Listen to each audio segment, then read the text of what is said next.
Hello ma'am, hello sir. Have a good day to you.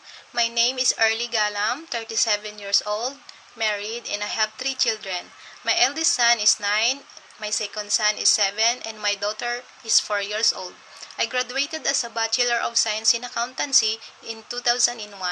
I have worked as an accounting staff from 2001 to 2005. After that, I decided to work in abroad. I work in Amman, Jordan, as a domestic helper from 2006 to 2008.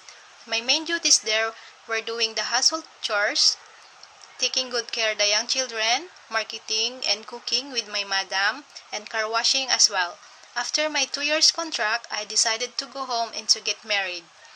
And as of now, I work here in Hong Kong as a domestic helper since August 2015.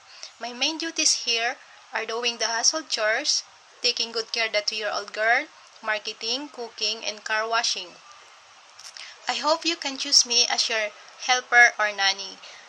I am patient, hardworking, honest, flexible, and willing to learn. And I will do my best to be a good helper or nanny. That's all, and thank you very much.